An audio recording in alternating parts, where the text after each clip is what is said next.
ಇವತ್ತಿನ ಕಾರ್ಯಕ್ರಮ? ಇವತ್ತು ನಮ್ಮ ಯಲಹಂಕ ಶಾಸಕರಾದ ವಿಶ್ವಣ್ಣನವರು ನಮ್ಮ ಉಸ್ಕೂರು ಗ್ರಾಮ ಪಂಚಾಯತಿಗೆ ಬಂದಿದ್ರು.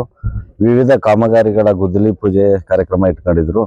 ಒಂದು 7-8 ಊರುಗಳಲ್ಲಿ ಇವತ್ತು ಕಾಂಕ್ರೀಟ್ ರಸ್ತೆ ಮತ್ತೆ ಆರೋಗ್ಯ ಕೇಂದ್ರ, ಆಮೇಲೆ ಶ್ರೀಶಕ್ತಿ ಭವನ ಈ ಕಾರ್ಯಕ್ರಮಕ್ಕೆ ಗುದ್ದಲಿ ಪೂಜೆ ಮತ್ತು ಶ್ರೀಶಕ್ತಿ ಭವನ ಉದ್ಘಾಟನೆ ಕಾರ್ಯಕ್ರಮಕ್ಕೆ ಬಂದಿದ್ರು. ಇವತ್ತೆಲ್ಲ ಕಾರ್ಯಕ್ರಮಗಳು ಕೂಡ ಯಶಸ್ವಿಯಾಗಿ ನಡೆಯಿತು. ಟೋಟಲ್ ಈ ಉಸ್ಕೂರು ಗ್ರಾಮ ಪಂಚಾಯತಿಗೆ ಎಷ್ಟು ಅನುದಾನ, ಯಾವ್ಯಾವ ರಸ್ತೆ ಎಷ್ಟೆಷ್ಟು ಅನುದಾನ ಬಂದಿದೆ?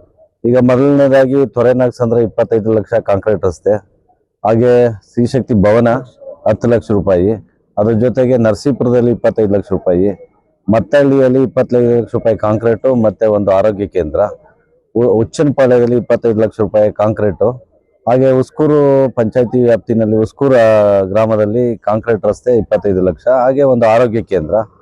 ಅದರ ಜೊತೆಗೆ ನಮ್ಮ ಬೆತ್ತನಗೆರೆಯಿಂದ ವಾಜರಹಳ್ಳಿಗೆ ಹೋಗೋ ರಸ್ತೆಗೆ 25 ಲಕ್ಷ ರೂಪಾಯಿ ಅನುದಾನ, ಶಾಸಕರ ಅನುದಾನದಲ್ಲಿ ಇವತ್ತು ಗುದ್ದಲಿ ಪೂಜೆನ ಮಾಡ್ಯಾರ.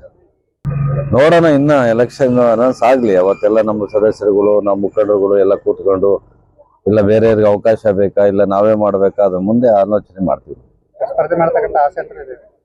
ಆಸೆ ಅಂತ ಅಲ್ಲ, ಸ್ಪರ್ಧೆ ಮಾಡಿದ್ಮೇಲೆ ಕೆಲಸ ಮಾಡಬೇಕು, ಕೆಲಸ ಮಾಡಿದ್ದೀನಿ. ಜನಮೆಚ್ಚ ಅಂತ ಕೆಲಸಗಳು ನಾವು ಎಲ್ಲ ಈ ಪಂಚಾಯತಿ ವ್ಯಾಪ್ತಿನಲ್ಲಿ ಎಲ್ಲ ಸದಸ್ಯರುಗಳು ಸೇರ್ಕೊಂಡು ನಾವು ಒಟ್ಟಾಗಿ ಯಶಸ್ವಿಯಾಗಿ ಕರ್ನಾಟಕನೇ ನೋಡೋ ರೀತಿ ಒಂದು ಗ್ರಾಮ ಪಂಚಾಯತಿನ ಕೂಡ ನಾವು ಮಾಡಿದೀವಿ. ಮುಂದಿನ ದಿನಗಳಲ್ಲಿ ನೋಡೋಣ, ಮಾಡೋಣ.